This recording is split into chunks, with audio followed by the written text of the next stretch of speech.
High বন্ধুরা, দেখুন আবার একটা ভিডিও নিয়ে আসলাম। এই যে এই মাছগুলো চাঁদা মাছ, এই যে তেল দিয়ে দিয়েছি, ভাজবো কিছুটা, কয়েকটা ভেজে রাখবো শুধু। তারপরে এই মাছটা আমি তেঁতুল টক করবো, এই যে তেঁতুল ভিজিয়ে রেখেছি।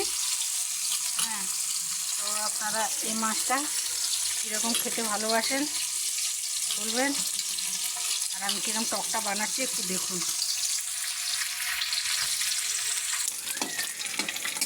একদম কুরকুরে করে আমি ভেজে নিয়েছি, এটা গরম ভাতে খাওয়ার জন্য। দেখুন একদম মচমচে করে ভেজে নিয়েছি। এবার আমি টকটা বসাবো, দেখুন। আর একটু তেল দিয়ে নিচ্ছি, তেলটা একটু কম আছে, একটু তেল দিতে লাগে এই টকটা। আর এই দেখুন সর্ষে ফোড়ন দিয়ে দিলাম,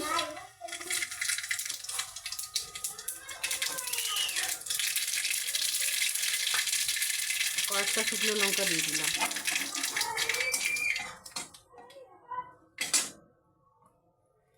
এবার মাছগুলো দিয়ে দিলাম।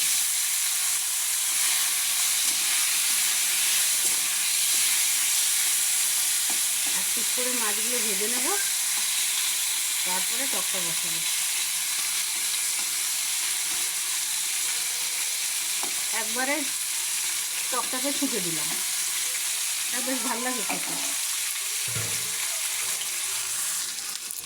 এই দেখুন এক পিস ভাজা হয়ে গেছে, এই একবার উল্টে দেবো, দিলে এই পিসটাও ভাজা হয়ে যাবে।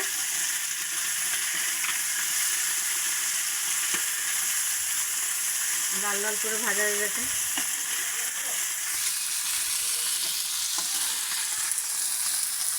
দেখা যাচ্ছে বন্ধুরা, আজকে এখানে রোদ ভালোই বেরিয়েছে।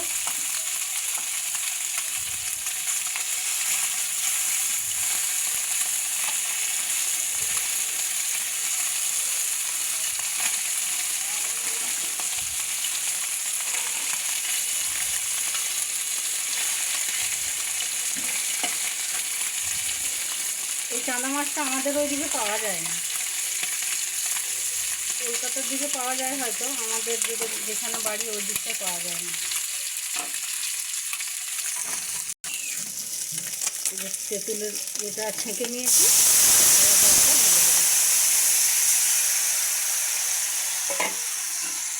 আর একটু জল লাগবে।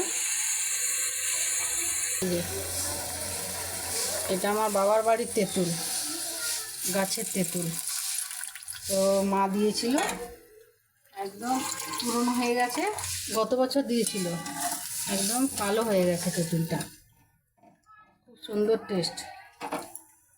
তারপরে একটু হলুদ দিয়ে দেবো, আর ঝাল খাওয়া যে যতটা খাবে লঙ্কা গুঁড়ি দিয়ে দেবো, ব্যাস।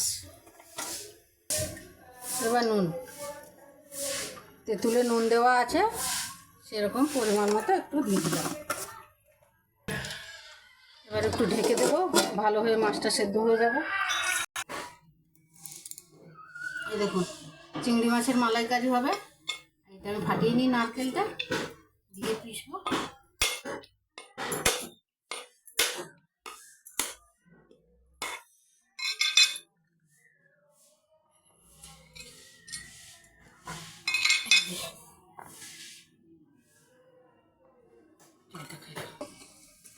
এই দেখুন টকটা হয়ে গেছে, আর বেশি ফোটাবো না, একটু ঝোল ঝোল চাই। এবার চিনিটা দিয়ে দেবো, একটু চিনি লাগবে, একটু মিঠা মিঠা হবে।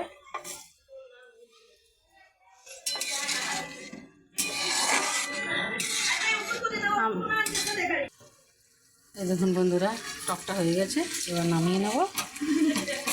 এই যে এবার ঢেলে নিচ্ছি।